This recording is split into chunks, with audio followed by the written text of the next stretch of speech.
మరి అయోధ్యలో రామాయణం ఇవాళ కొత్తగా వచ్చిందా? కాదుగా. ఆనాటి కాలందేగా.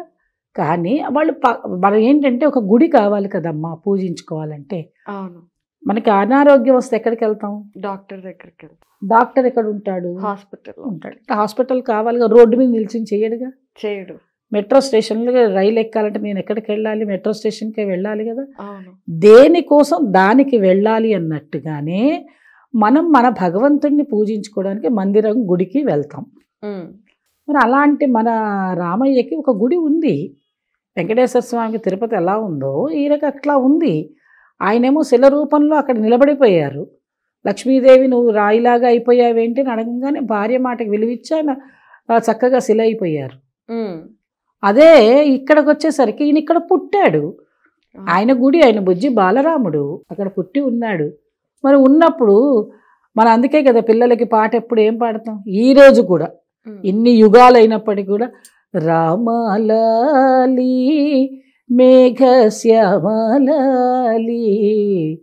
తామరసనయన దశరథ తనయాలి అంటాం. ఎందుకు మర్చిపోం మనం? రామయ్యని మర్చిపోతామా? అస్సలు మర్చిపో. చంటి బిడ్డకి రామయ్యే. బాలుడుంటే చక్కగా ఉన్నాడండి బంగారు కొండ, రాముడు మంచి బాలుడు అంటాం ఓ పిల్లవాడి క్యారెక్టర్ చెప్పేటప్పుడు. కరెక్ట్. ఇంకాస్త పెద్దవాడు యువతగా ఉన్నాడు అనుకోండి, మర్యాద రామన్నండి. ఆ పిల్లవాడిని చూస్తే మర్యాదస్తుడు బంగారు కొండ అంటాం. ఏ వయసులో చూసినా మనం అదే పెళ్లి చేసుకున్న కొత్తగా వచ్చిన పిల్లలు ఉంటే దంపతులను ఏమంటాం మనం? చక్కగా సీతారాములు ఎంత బంగారంలా ఉన్నారా, అలాగే ఉండండి రా నాన్న అంటారు. అంటే తల్లి, నాయనమ్మ, అమ్మమ్మ ఎవరితో పోల్చుకుంటారు? ప్రతి పిల్లవాడిని రాముడిలాగా ఉండాలని కోరుకు. అవును. ఎందుకని అంటే రామయ్యని. అందుకనే చూడండి, మీరు వాల్మీకి రామాయణం చదివినప్పుడు నారదుడు అడుగుతాడు, నువ్వేమిటో రాస్తున్నావు కదా, మరి ఏ గుణాలు ఉన్నాయని ఆయన గురించి రాస్తున్నావు? కోన్వస్మిన్ సాంప్రతం లోకే గుణవాన్ కశ్చ వీర్యవాన్ ధర్మజ్ఞశ్చ కృతజ్ఞశ్చ సత్యవాక్యో దృఢవ్రత. నువ్వేమనుకుంటున్నావు? ఏదో ఎవరి గురించో నేను రాయట్లా, ఆయన అంతటి బంగారు కొండ కాబట్టి ఆయన గురించి రాస్తున్నానని చెప్తాడు ఆయన. ఎటువంటి గుణాలు ఉన్నాయంటే సత్యవాక్య పరిపాలన చేసేటువంటి గుణాలు. ఇవన్నీ చిన్ననాటిలో మేము ఈరోజు చదువుకున్నవి కాదు అపర్ణ. మా చిన్నతల్లలో మా అందరికీ బాలకాండ చదివిచ్చేవాళ్ళు మా నాన్నగారు. బాలకాండలో మొట్టమొదటి నుంచి ఒక 5-10 శ్లోకాలు లేదే మేము భోజనం చేయడానికి అర్హత లేదు. ఓకే. మా చిన్నతనం సంగతి చెప్తున్నా. అలా చెప్పించేవాళ్ళు మా నాన్నగారు మాతో. అలా చెప్పించారు కాబట్టి అందులో ఉన్న ఆ క్వాలిటీస్ గురించి తెలిస్తే మనం అలాగే ఉండగలుగుతాము. అవునమ్మా. ఆయన ఎంత చక్కగా ఉన్నాడు, ఎంత సత్యవాక్య. ఇప్పుడు సత్యము అంటే తెలియట్లేదు కదా. సత్యమే జీవనం. మనిషి మాట్లాడాలి అని అంటే సత్యమే. మనం సత్యం మాట్లాడితే ఎవరు హర్షించట్లేదు అపర్ణ. చేతకాని వాళ్ళు అనుకుంటున్నారు. ఎందుకని అంటే వాళ్ళకి దానిలో ఉండే మధురమైన విషయం తెలియటంలే వాళ్ళు. అలాంటి గుణగణాలు కలిగినటువంటి ఆ బాలరామయ్యని మధ్యలో ఏదో భౌగోళిక పరిస్థితుల్లో ఏదో ఒక మతం వాళ్ళు ఆటల్లో అరటిపండులాగా పిల్లలు ఉన్నారు కదా ఆడుకుంటారే, అలాగా ఇక్కడ మాది ఉన్నది ఇక్కడ మీది ఉంటే ఎట్లా, మాకు అడ్డంగా ఉంది అని చెప్పి తీసేశారు. పోనీ తీసేసినప్పుడు ఆ రోజుల్లో ఉండే రాజరిక పాలన ఎవరైతే ప్రజాస్వామ్య పాలనలో ఉన్నారో, మనకి స్వతంత్రం వచ్చింది కూడా 75 ఏళ్ళు అయింది కదా, ఆ రోజు చేసి ఉండొచ్చు. కానీ భగవంతుడు ఆ రోజు రాదలుచుకోలేదు. ఎప్పుడు ఎందుకు రాదలుచుకోలేదు అంటే వీళ్ళకి అసలు విలువ తెలియటం లేదు.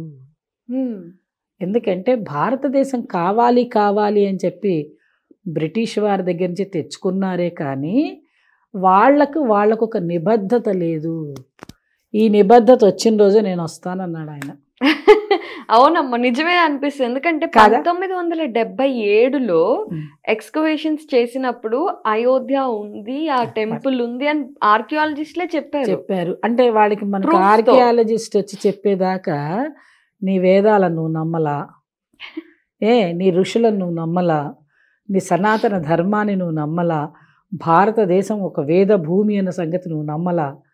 నీకు ఎవరో నాసా వాడు రావాలి, ఎక్కడో ఏదో దేశం వాడు రావాలి, ఎవడో వచ్చి పరిపాలన చేస్తే వాడి దగ్గర నుంచి మా భూమిని నువ్వు లాక్కోవడం బాగుంది. వాడి దగ్గర లాక్కున్నప్పుడన్నా నీకు తెలియదా? మనం ఏంటో తెలియదా నీకు?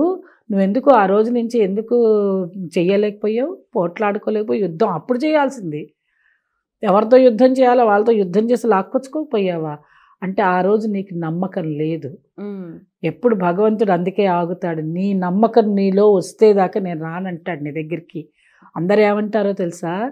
మేము చక్కగా ఇంట్లో అన్నీ పెట్టాము, ఫోటోలు పెట్టాము, వంటలు చేసాము, నైవేద్యాలు చేసాము, అన్ని పూజలు చేసాము, అందరినీ పిలిచాము, అయినా మేము ఎన్ని రోజు పూజలు చేస్తాం, మమ్మల్ని మాత్రం అసలు ఏం అనుగ్రహించాడు ఆయన.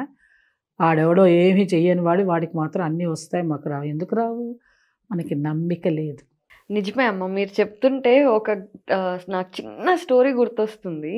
వర్షాలు పడట్లేదట ఒక గ్రామంలో, ఎన్నో రోజుల నుంచి ఎండిపోయి అల్లాడిపోతుంటే సరే పెళ్లి చేస్తా కాదు అందరం కలిసి ఒక పూజ చేద్దాము, పొద్దున్న నుండి సాయంత్రం వరకు ఖచ్చితంగా వరుణ పూజ చేస్తారు, హోమం చేస్తారు కదా, చేస్తే ఖచ్చితంగా వర్షాలు పడతాయంటే గ్రామంలో ఉన్న వాళ్ళందరూ వచ్చారు.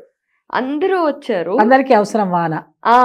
అయితే వర్ణ హోమం అయిపోయిన తర్వాత వర్షం పడింది. అయితే అక్కడ ఉన్న పూజారి అందరినీ ఆపి ఒక చిన్న పిల్లని లేపి, మీరందరు చేసిన హోమం వల్ల పడలేదు, కేవలం ఈ అమ్మాయి వల్ల పడింది అని చెప్తారు. అందరూ ఆశ్చర్యపోతారు, మేము ఇంత భక్తితో చేసి ఇన్ని ప్రసాదాలు పెట్టామని. కానీ ఆ అమ్మాయి గొడుగు తీసుకొని వచ్చింది. నమ్మకం చూసారా? వారబడితే నేను ఇంటికి ఎట్లా పోవాలి కాబట్టి నేను చక్కగా గొడుగు. నమ్మకం అంటే నమ్మకం ఉంటేనే భగవంతుడు మన దగ్గర ఉంటాడు, మనకు అనుగ్రహం దొరుకుతుంది.